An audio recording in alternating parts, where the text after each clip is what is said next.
Now, this is amazing because we really are getting a real good look at how these people talk to each other, how they star F each other, how they ask for help or beg for help, as the case may be. Arsonist Ryan Reynolds is all over this shit, and you're going to die when you read, or I read to you, his emails. Okay, now, first we're going to begin. Some of these I have to read off of my laptop because the way they're reproduced online, like you can't really print them out. So I've got analog and I've got digital. Okay.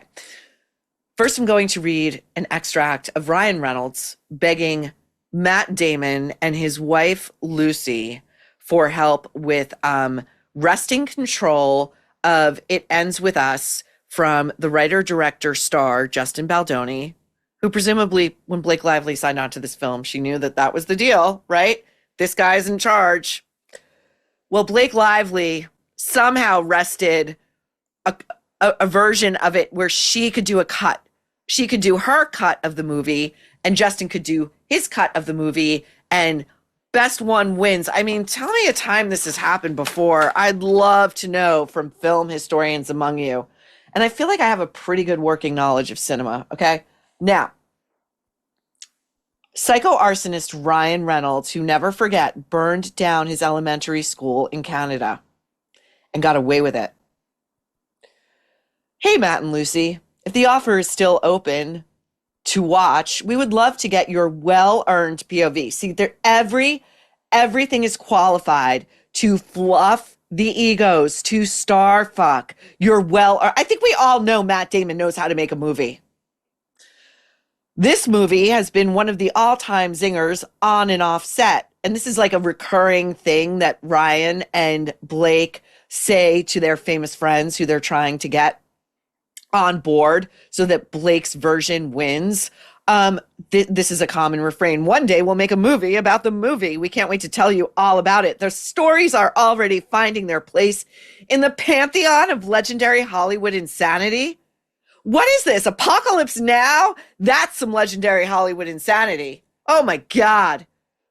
Let's play pickleball. Okay, now we continue. Sorry, I'm going to move on to the next screen. Excerpt of Blake Lively's message to Matt and Lucy Damon following her husband, psycho arsonist Ryan's very friendly, not at all desperate message. Blake here, adding more zeros to the pressure. Thank you for even considering it. And it's not a bad movie, so who knows, you may enjoy some of it. Be warned, it covers domestic violence. Just want to be sure you know. This movie nearly killed me. You know what? Apocalypse Now literally almost killed Martin Sheen. Okay? He was taken away. I think he was helicoptered off that set. He had a cocaine-induced heart attack. That opening scene where he's in the hotel room by himself and he's breaking up the mirror and he's cutting himself up almost killed Francis Ford Coppola. This is not Apocalypse Now. Blake, to Matt, and Lucy Damon. This movie nearly killed me. The director, co-star, producer, financier, head of the studio. Yes, all one person, had zero experience. Hey, it's his movie, sister. You signed up for it. What are you talking about? But the good news is, this is mean girl Blake. Mean girl. And by the way, she's got some nerve asking Matt Damon for help because we're going to get to her connection to Ben, and it's not pretty. Ben, who did not reply, it seems. The good news is, she's talking about Justin Baldoni. He also has no taste and an enormous ego. Would you rather be married to a guy with no taste and an enormous ego than a psycho arsonist? I think we all know the answer to that. Okay. But only because he's in a cult. I told him on day one, after so much shit had already gone down, I don't need anything from you. What I didn't anticipate was having to do everything in this movie. I rewrote the entire script. I directed every actor. The DP, that's director of photography, was coming to me when he couldn't get anything from him. So way too often. Then after all of this, Justin wouldn't bring me into the edit. Well, it's his fucking movie, sister. Okay, now moving on. Ryan, I'm going to hold off on Ryan's email to Colleen Hoover because she's the author of the novel It Ends With Us. She's a terrible writer, whatever. They're airport novels, you know what I mean? Now, Blake Lively also, as part of this document dump, said in text, the recipient of these texts is redacted, so we don't know who Blake is writing to. But listen to this. Listen to this, because this goes beyond kind of I'm rallying my A-list colleagues who I would love to be friends with. It doesn't really sound like they're friends because they're not mentioning anything really personal in each other's lives. Like Blake isn't asking, and psycho arsonist Ryan isn't asking, like, hey, how are your kids? Like, how'd your daughter's like game go the other day? Or how did her school play go? Or like, I've been thinking about you. I'd love to see you. Like, there's no reference to anything remotely personal, which tells you a lot, I think. Now, Blake Lively said in text to this unknown recipient that Matt Damon at some point contacted Sony, CEO, that's the studio who produced this movie, Sony CEO Tim Rothman, to push for her edit of It Ends With Us over Justin Baldoni's edit. Okay, so this is real backroom dark bullshit. Bradley came to a screening. I think that is Bradley Cooper. He watched it twice. He has been an absolute fucking hero. Storming the beach at Normandy. Absolute fucking hero. Bradley Cooper watched your shitty movie twice. You know, these people and their self-regard, it's out of control. He has made me feel so good about the cut. You know, I guess when you know people who aren't, you know, psycho arsonists, every little bit helps, right?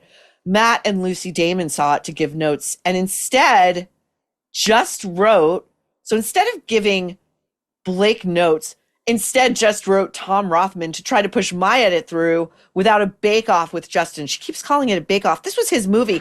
Justin Baldoni bought the rights not only to It Ends With Us, but I believe to the sequel and the prequel. And I think this whole thing is cooked up so that Blake and Ryan could get control of all three properties going forward, right? And you know what's remarkably absent from any of these communiques, any of them? You know what I'm not hearing? Hey, Matt. Hey, Ben. Justin Baldoni sexually harassed me on this movie to the point where I couldn't go to work. It's absent from here. Isn't that the basis? Isn't that the spine of this entire effing lawsuit? You better believe if I'm asking friends of mine who are well placed to help me, first of all, it's going to be a favor worth asking for because you can only go to that well once. Okay? Secondly, if it's something as grave, as severe as being abused in my workplace, as being sexually harassed by a guy in a position of power, I'm going to lead with that. Okay, that's going to be my effing headline. It's not here. I don't see it anywhere. I don't see it fucking anywhere. We'll get to Taylor and Ben in a minute, okay? Because gold, Fort Knox level. This email that Ryan Reynolds wrote to Colleen Hoover is so greasy and sleazy and disgusting in its just in the way in which he is sucking up to this woman. I mean, it is I if I were on the receiving end of an email like this would not be someone I would ever want to know ever. I would probably send it to a third party to just help me craft like a response that's basically like, nice to hear from you. We don't need to correspond in this manner anymore. Colleen, this is after the movie screened or they have a final version. I can't tell if they went to the premiere where they shoved Justin Baldoni and his friends and family in the basement. They shoved them in the basement and made them watch the movie down there while all the glittering A-listers, Ryan and Blake and all their glittering fucking water carriers actually partied in a manner befitting a movie premiere. Okay, so I'm reading Ryan's email. I'm sending you literally, which has asterisks before and after literally, which is just, it's code for ital. Just fucking ital it. Oh God, he's so precious. I find Ryan Reynolds beyond creepy. I think there's a lot of skeletons in this guy's closet, if you know what I'm saying. Every form of congratulations under the sky while jumping up and down and rapidly happy clapping. At one point, I was 3 feet from you at the after party. Oh, so this is after the premiere. But I wasn't able to extricate myself from the Sony Studios chairman's mouth. So Ryan is saying, you're the one I really wanted to talk to, not the chairman of the Sony studio, who my wife and I, Ryan with Blake, I'm talking as Ryan, have been bombarding with emails and texts from the likes of Matt Damon to try to get control of this piece of shit movie. I tried watching it. It's unwatchable. Continuing Ryan's email to Colleen, holy fuckity fuck. You guys really pulled it off. Like, Colleen, this thing is on fire everywhere, and audiences have wrapped both arms around the film. You and B, that would be Blake, made something gorgeous out of ingredients you didn't ask for, which is what makes you both. And this whole post-production team, so clutch, so clutch. Stop trying to make fetch happen, Ryan. I heard you guys got a tummy bug and you're stuck in New York. I thought this premiere was in New York. Why wasn't it in New York? I can't think of anything worse. I can think of something worse, Ryan. I can think like burning down your elementary school and hoping that some other poor sap got the blame for it and probably did some time would be a lot worse than a fucking tummy bug. A tummy bug. What is he, 8? Although it might be your body ridding itself of any residual Baldoni. These people are juveniles. Juveniles, okay? I'd rather be puking in a gulag than hijacking performative feminism while practicing personal growth catchphrases in the mirror. Again, slagging off Justin Baldoni, who, by the way, all the documents released thus far, Justin is talking to his own close inner circle, and all of the communications between and among these people are like, I'm trying to hold my head high. I'm trying to just get through this without like going down to their level. I'm just trying to get no talk of revenge, no talk of them trying to smear my reputation, kill my career, none of it. We go back to Ryan's very florid email. I hope you're taking a moment to enjoy this. Like, she needs your dispensation to enjoy this. I'm sure this woman is probably just like, I'd like to be rid of all of you. I know the road isn't always easy or clear. When you're a creator, an apex storyteller like you, oh my God, Ryan Reynolds, an apex storyteller. I can imagine. It takes a very resolute mind and heart to process all the strange people like Ryan and Blake, my side, with muddled intentions trying to warm their hands on your light. I mean, think of the energy required to come up with these myriad ways of star fucking people, trying to just get them to like do what you want. What's happening this weekend with IEWU, that's an acronym for It Ends With Us, is a victory lap and a testament to fortitude. You and Blake opened the movie adaptation higher than most films with budgets 5 to 6 times larger. What a complete fucking win this is. I know we all breathe rare air. I realize how lucky we are, but I also know how genuinely good you and Bear, and then it just ends with a period. I don't understand, Ryan. And seeing good people put shitty people over their knee. Oh, here, the sadist in Ryan, who's always trying to squelch down. He's coming right out.